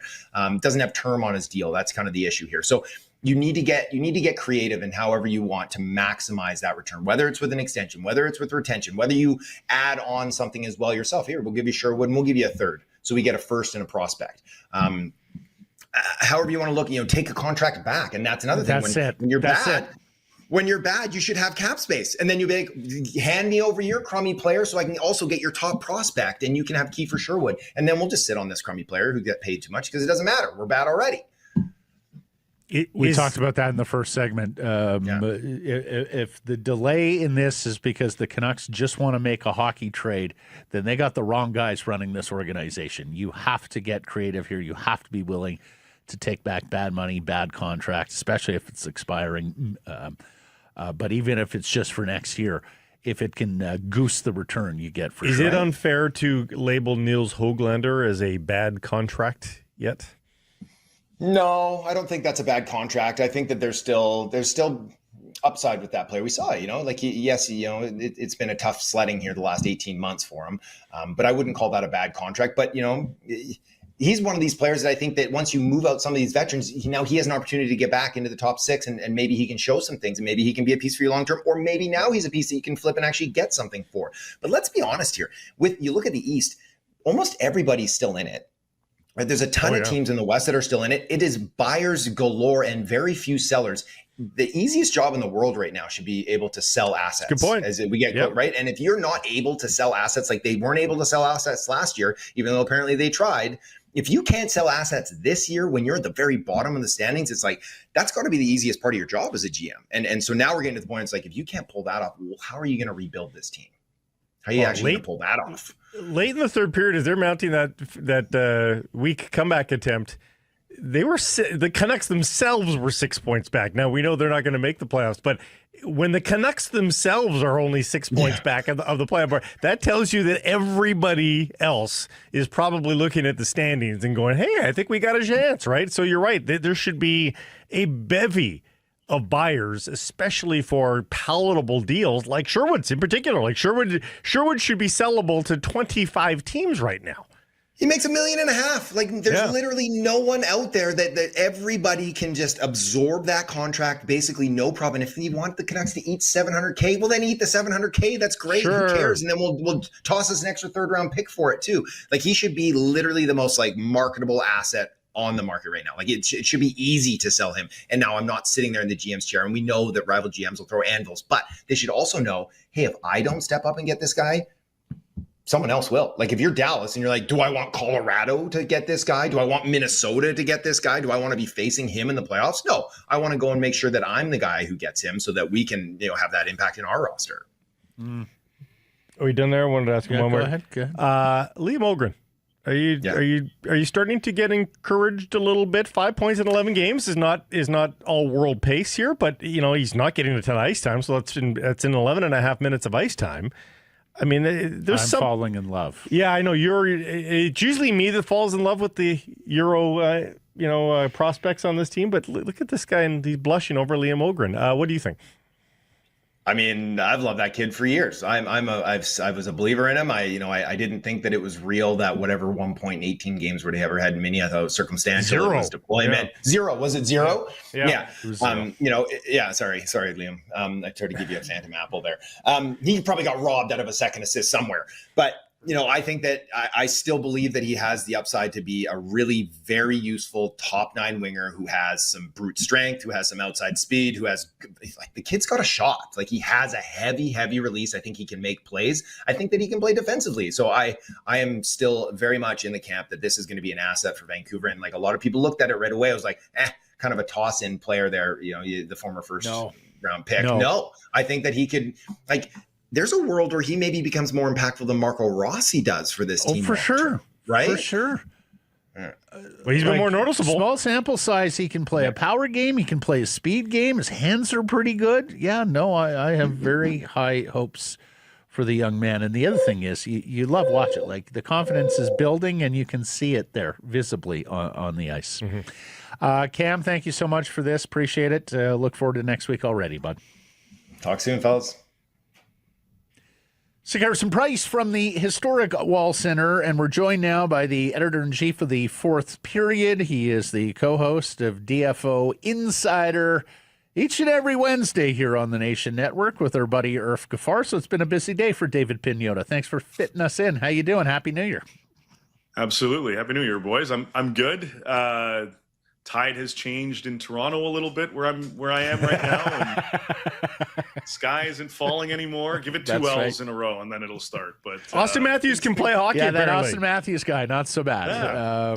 Who as knew? It turns out. It took a little bit of time. It took some time. He's rolling again. Just before we get into Canucks trade talk, though, Blake and I were just so greatly amused at Brad Marchand dropping the fans running Mitch Marner out of town. Oh, my God. can only imagine how that went over with the blue and white faithful there in Hogtown. He is. Everyone was talking about it. He is just a professional in the way he handles himself. He knows exactly what he's doing. He knows the messaging. He knows that that's going to creep back in the room in some way, even though he started blaming the fans, as you said. Anything he can do to mind bleep the opposition in some fashion, he's all for it. Or the fan base. Delicious. It's directed at everyone. It's the Leafs were the second team on my list. If it wasn't for Florida, that's who I wanted to sign with. It's like past tense tampering. He's indiscriminate, but he's got a special focus on the Maple Leafs. And when David calls him a professional, I'm not sure if he's a better hockey player than Shit Disturber or Shit Disturber hockey player, but he's elite in both categories. The networks are going to be falling over themselves for him, though, aren't they? When he retires, can you imagine? Between Sportsnet and the two U.S. panels, I mean... No stop at a regional, straight to national, straight to like the XSET. 100%. He's going TNT, and they're going to have scrap battles against Biz. That's right. In the middle of the show. That's when he's ready in like 5 years, whenever his contract ends. Just a pro in all sense. Then he got hurt last night, so he didn't finish the game. But no. They managed to I can't remember who got him, but somebody got him pretty decently. So we'll see what happens there. But look, I love it. It's entertaining for me, and I get to see all my buddies in Toronto freak out about him every time. All right, on to the Canucks, David. It's been 7 weeks since they sent that memo out to all general managers about their UFAs being available. Tell us, where do things stand by your information on Kiefer Sherwood? Well, it's picked up and has continued to pick up since the end of the holiday break. So a little over a week and a half now, something along those lines. But the conversations have definitely picked up around the league. And then there was a report of contract and offer and this, that, and the other. On that, a little clarity on the contract situation. It was part of an overall discussion, is my understanding with this camp as to what they wanted to do, how they wanted to continue to proceed. And I don't think it was a formal, here's what we want to give you. I think it was based on what I was told with people with direct knowledge of those discussions, that it was part of the conversation that, hey, we're looking at, what if we just, threw this number at you? What if we made this happen? And it was still far off. The Kiefer Sherwood's looking for $5+ a year. I think it was around or just under $4 million. And he's looking for $5+. So I think some teams also wanted to have a good idea as to where that ballpark range kind of is, because I haven't gotten the sense that the Canucks have given permission for other teams to speak with his agent. So all that to say, conversations on the trade front definitely continue. And the indication that I've gotten from a number of people around the league is the preference, and I think it's definitely the preference on the player side, and I would imagine the Canucks as well, is that they want to get this matter of business taken care of sooner rather than later. And we're within that time frame, that first half of January, where that's the ideal target in terms of getting him moved on to another city. The price tag hasn't changed, and clearly teams are trying to battle that in some way. First round pick plus. Some teams willing to give a second. Canucks are holding out for more. That makes a lot of sense because, a contract offer to this age of player at the peak of the market, that goes contrary to everything they're trying to do right now and would have been lambasted by the fan base. Can I just pick up on something, David? Yeah. Because I've seen some reports that there are a lot of contending teams that want to wait until after the Olympic break to make their moves. Not that Kiefer Sherwood's going to be he's not a U.S. Olympian or anything like that. But have you heard that as well? Is there anybody, or are there teams out there that are a little wary of making their moves pre-Olympic roster freeze next month? I haven't, actually. I spoke with Irf and I actually spoke with Matthew Darche, the GM of the New York Islanders, on the Insider Edition later on, and he told us that if there's an opportunity to make something happen now, because it allows guys, especially guys that aren't going to the Olympics, more time to get acclimated to their new teams. Like teams are allowed to, like there's a break for everybody, and then you can skate. Yeah. Practice. Yeah, skates begin I think at the 17th or something like that. So there's about a 7-day window or 10-day window for teams to get back at it and to practice. So that's valuable for a lot of teams. Ultimately, it comes down to when these guys are going to decide to pull the trigger on moves. But talking to Darsh today, talking to a number of other GMs around the league, I don't think anyone is waiting or has set in stone that they're going to wait until after the Olympics, because there's only I think a 12-day window from the end of the freeze to the trade deadline itself in order to make moves. So I believe that there's still teams that would like to get some business done this month, going into I think it's the 4th, February 4th, where the freeze begins. And I think in Sherwood's case and a number of others, like teams that are looking to buy, are certainly looking at that. The other thing with Sherwood, again, is just it's a $1.5 million cap hit. This isn't $5 million, $6 million, $7 million player.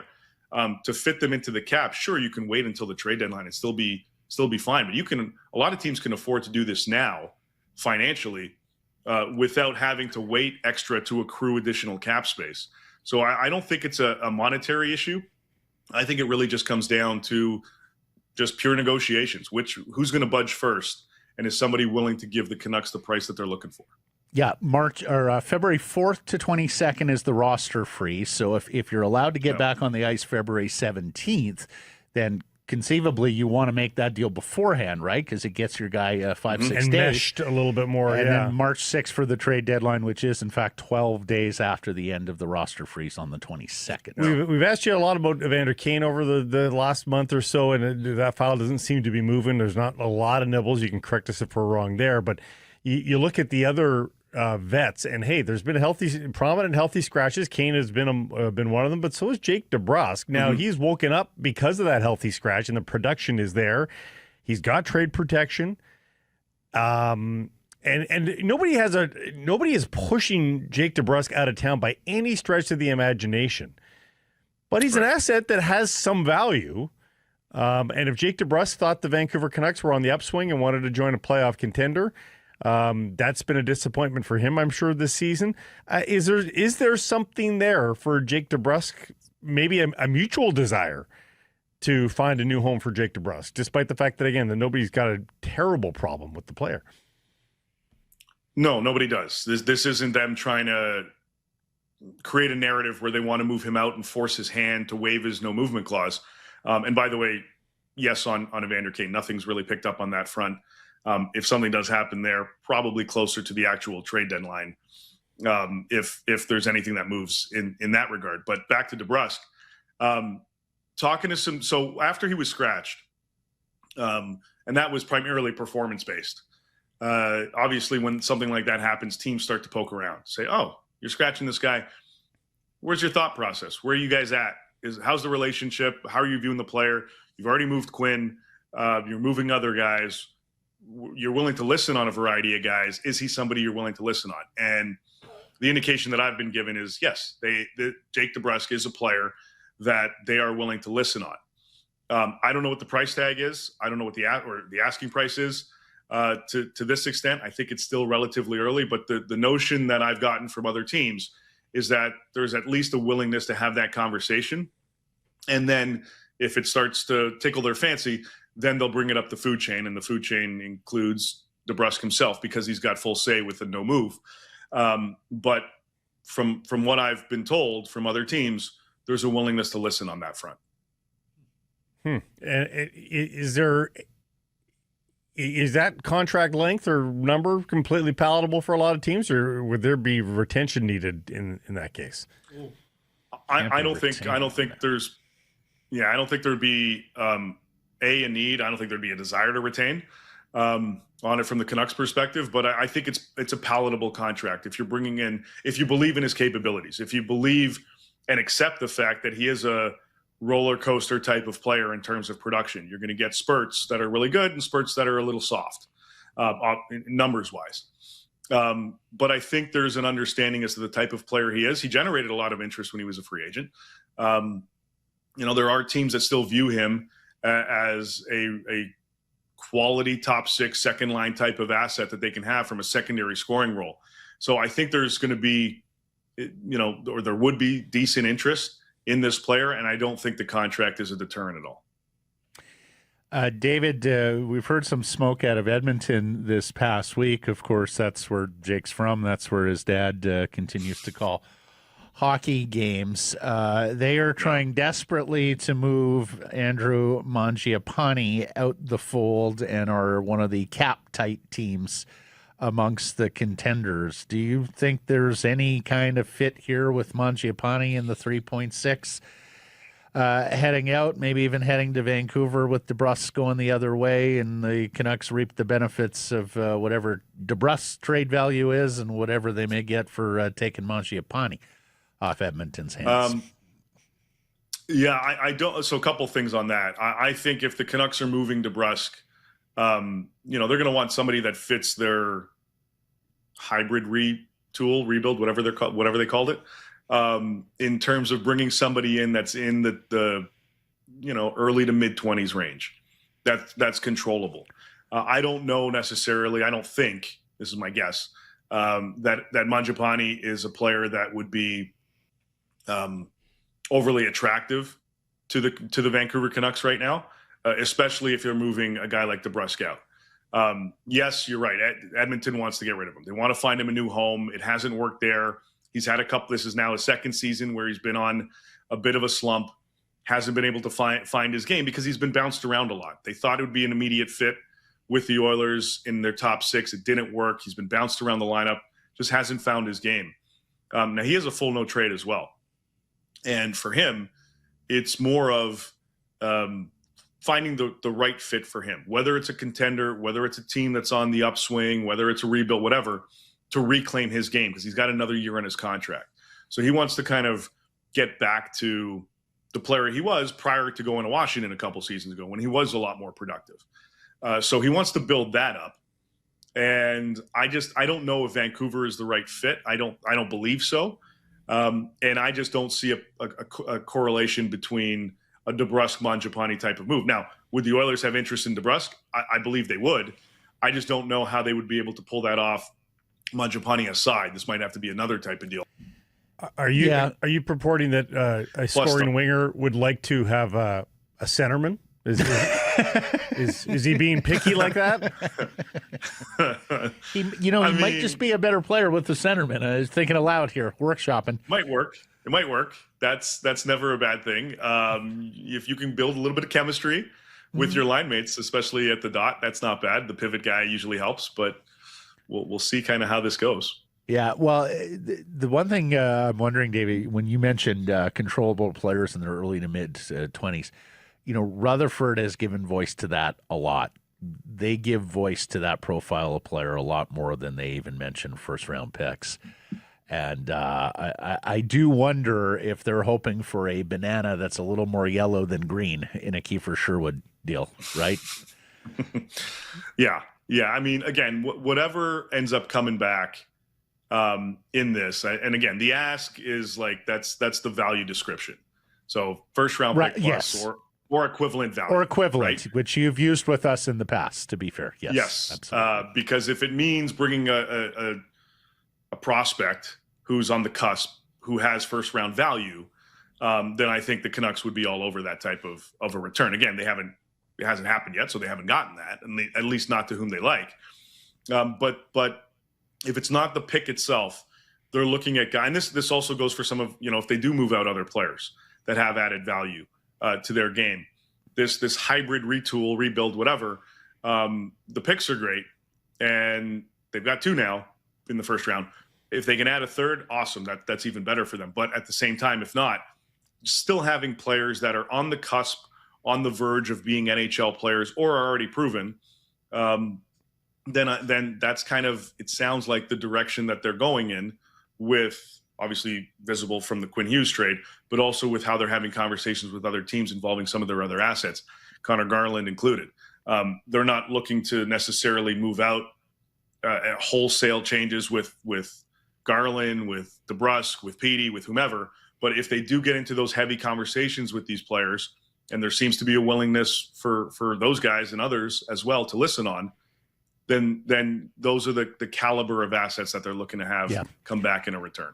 But the Oilers, after years of contending, don't even have yellow bananas. No, they don't. They don't have any bananas. So that's the problem. They're going to... they have dried fruit. That's it. They're going to need to make a trip to Costa Rica or make an order, although are those tariffs now in the New World? I don't know. Who's to know? Yeah. They'll find a way. But, yeah, they don't have... Like, I just... The young pieces that they do have, that they've started to call up and give NHL experience to, more for Hudson, more for Savoy, who's been there all season, more for I forgot the other kid that they got from Tampa. Anyway, they're giving those. Isaac Howard. Thank you. Howard, the self-proclaimed best dressed in his draft class. They want to give those guys a little bit of NHL runway. Savoy's getting it now full, but they want to give some of the other guys some of that runway as well, because they want to insulate some of their roster with those players. If those guys are doing well, then perfect. They don't cost much. They're on minimal deals. It allows them to focus on other elements in terms of spending their money moving forward. So as much as they don't have it, what they do have, they're trying to hold on to. Yeah, and it should be noted, it's a great point, David. This is about the time of year where general managers go to head coaches and say, hey, can you give this young player a pretty good run here?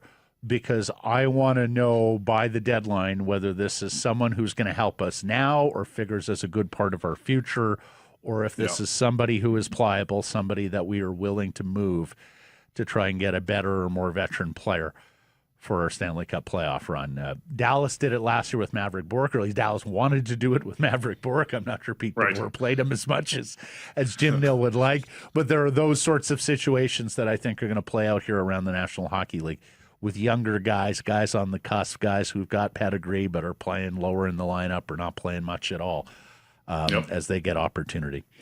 Marvelous stuff, sir. Thank you for joining on a Wednesday, no less. We'll get back to Thursdays next week, and be sure to check out DFO Insider each and every Wednesday with David and with Irf. Thank you, sir. You got it, boys. See ya.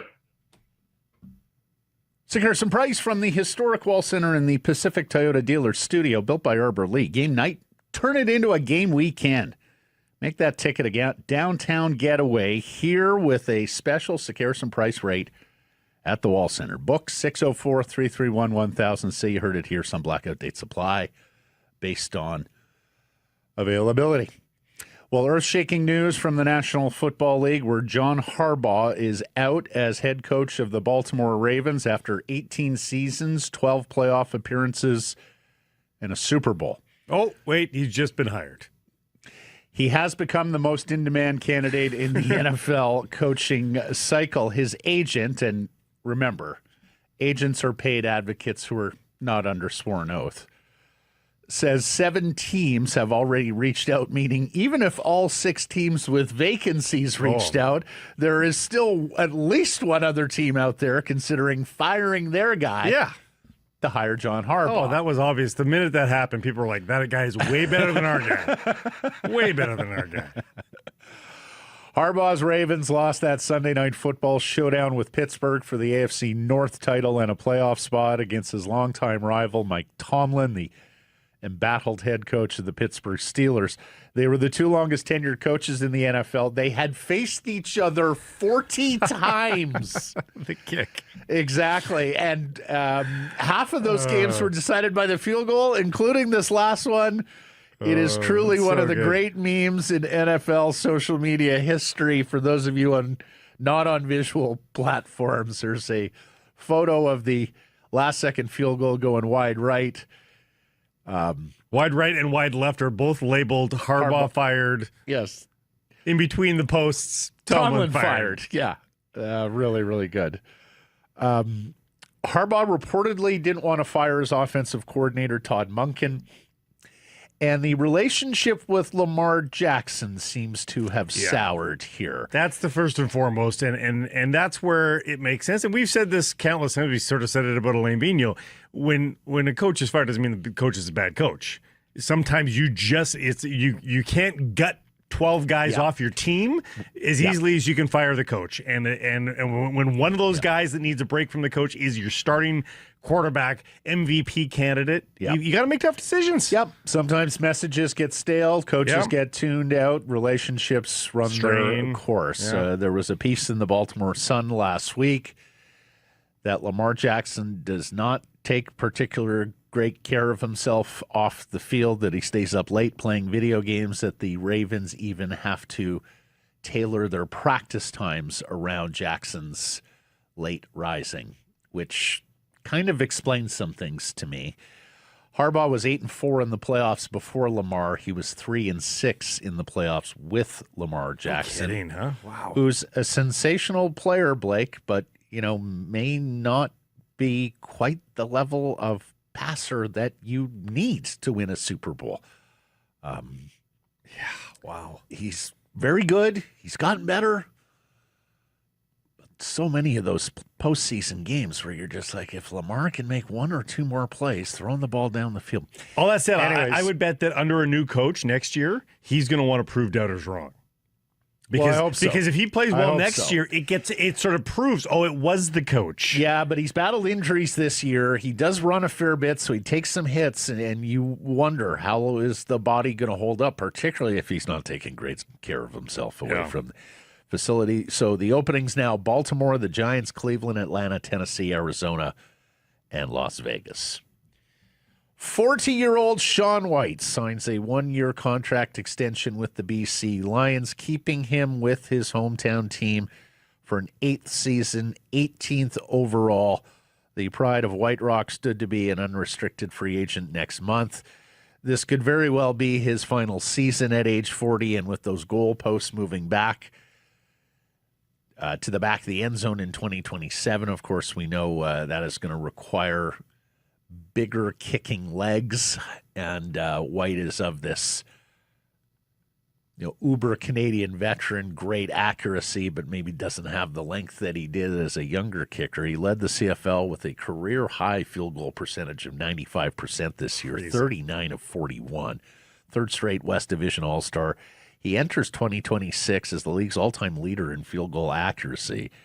2,282 points, 557 field goals are both good for 9th all-time on the CFL's list. Has there been a franchise that has taken care of the kicking position, the place kicking position, better quite like BC in the last 35 years? Louis, McCallum, and White. Yeah, and there was a little bit of Duncan O'Mahony there, but basically they've had 3 kickers over the last 50 years. It's kind of like Pittsburgh Steelers coaches. They've had 3 of them. It's crazy. How about this? 2-time Cornish Trophy finalist Ty Benefield of Vancouver is transferring to LSU from Boise State. The Cornish Award goes to the top Canadian player in NCAA football. Now, this is the son of David Benefield, the great CFL pass rusher, who forced his way onto the field at Boise as a freshman. He was just too good to be denied. He played in the college football playoff last year. Forced his way into the blue field. Yes, at Boise. And he's a pretty good NFL prospect, too. Like, he is absolutely going to get a look down south and get drafted, I would suspect, whenever he chooses to leave school. So we'll see how that goes. But that is a big-time program now for Benefield at LSU.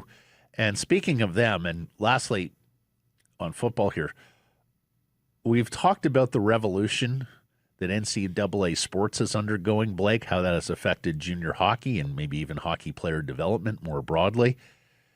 But we could well have had a watershed moment last night for college football and the new loathed system of players entering the transfer portal. Talk about the Huskies? For bidding wars, yes, with name, image, and licensing money. This might be the incident that serves as a catalyst for change and more governance and regulation to what is currently the Wild Wild West. So if you missed this story last night, Huskies quarterback DeMond Williams announced his plans to stay at Washington 5 days ago, signing a $4 million deal. And yes, if you're not aware, top NCAA Division I quarterbacks can now demand millions of dollars per season from their schools in name, image, and licensing money, it usually comes from very rich donors. So this was cause celeb down the I-5. He figured to be the centerpiece of a very good team in 2026, a Heisman Trophy candidate for a program that's returning a lot of talent and thought to be a playoff, even national championship contender next year. Last night, he announces plans to enter the portal as reports surfaced that LSU is going to pay him $6 million a year, $2 million more than UW. His portal filing included a, quote, do not contact note, meaning he was done his shopping. He knew where he was going. But did he put ink to paper with Washington? He put ink to paper with Washington. It's not worth the paper it's written on?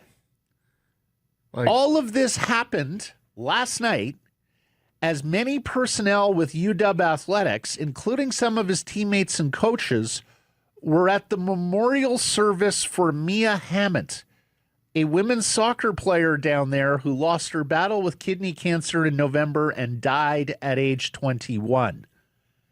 It also happened while new LSU football coach Lane Kiffin was sitting courtside at that school's basketball game with portal quarterback Sam Levitt, ex of Arizona State, who has already reneged on his commitment to transfer to Kentucky and was shopping around for more money and a better opportunity. Think of the visuals on both ends of this as this kid posts, I'm going into the portal, thanks UW.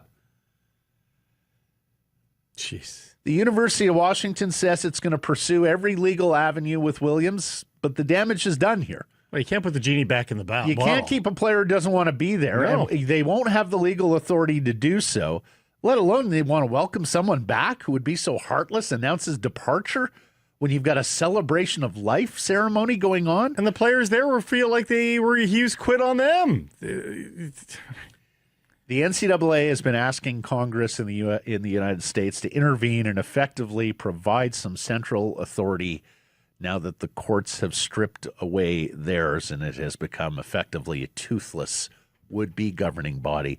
And if that isn't strange enough, Blake, and don't ask me to explain this, there was a kid taken in the NBA draft a couple of years ago who somehow has now enrolled at Baylor University, is playing NCAA basketball. He's played professionally. He was selected in the draft. Yeah. People are like, you apply for the draft, you lose your NCAA eligibility. What's going on here?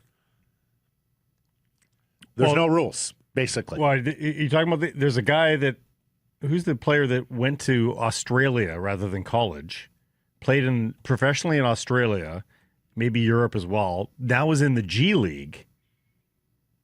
He's only like 20, and he's going to enter, and he's taking bids on. It might be this guy, James Nanji. But, I mean, that's a path now you could do. If you're coming out of high school, you can go, if you don't think the money's there. That's right. By a school, you can go and play G League or professionally elsewhere. Yeah. Hone your skills for a couple more years, then go to school, still make money there. It's just also confusing. Yeah. Yeah, this guy, James Nanji, was the 31st overall pick. So a first rounder in 2023. He was at Summer League for the Knicks and somehow wound up on Baylor's campus and is playing college basketball now. I have no idea how this is. Absolute Wild West. Yeah. On soccer, Burnaby's Nico Segur, Canadian international, is, quote, one step away, according to reports, from joining Scottish Premier League side Celtic from his Croatian team. 22-year-old defensive midfielder had been pursued by Wolves of the English Premier League, but Celtic has apparently won the race for his signature. They may have been a little delayed because, well, if you missed this story, MLS head coach Wilfred Nancy, who's done very well in the MLS with Columbus and previous to that Montreal, was hired as the new Celtic manager. He lasted a month. With a compressed schedule that meant that actual days on the training pitch can be measured in two hands because they were playing a lot of Wednesday games. That's right. I think they played like 8 games. Yeah. And he lost 6 of them. the fans were in total revolt. There was a demonstration outside the stadium after they lost this past weekend. And Celtic has now rehired the interim manager who preceded Nancy, who held a press conference yesterday and acknowledged it was all a little odd. I don't love the fact that Segura and Alistair Johnston can both play the same position. Now Johnston's still injured right now. But as we saw with Canadians, actually, Segura can play elsewhere on the pitch. And if they're going to put Segura more centrally and let him develop more as a midfielder, I like him as a midfielder. I'd love to see that too. He's been a real riser here for the Canadian national team. He has played some terrific soccer in the last couple of windows. Good poise, good athleticism. There's a lot to like there. Yep. Results of yesterday's poll question. We asked, are you worried about the state of Canadian hockey? Yes, no. People said? No. Correct. Percentage? 64. 65. Very well done, Blake. WB says, I vote yes. Not only are the costs high, but many of Canada's best young athletes are choosing different sports, such as soccer and basketball. Cody, no, but I am worried about the people that pick the teams. Go back to guys that like to hit and put the fear into those that they are playing. Shane, U18 is the real test, as it has everyone available there, unlike the U20s, which takes away the superstars, which are almost always Canadian. And that's fair enough. And as we said yesterday, there was many different ways one could interpret this question, whether you wanted to look at it broadly, whether you wanted to look at it just in the World Junior context. Error and omission there. U18 is actually not a good barometer. Oh, right, because that's the one in the spring when you've got kids. Hlinka is the Hlinka Gretzky is the one where best on best are available. And, of course, now the Olympic Games, now that NHL players. And Canada has won 3 of the last 4 Hlinkas. They did take bronze, though, this past year.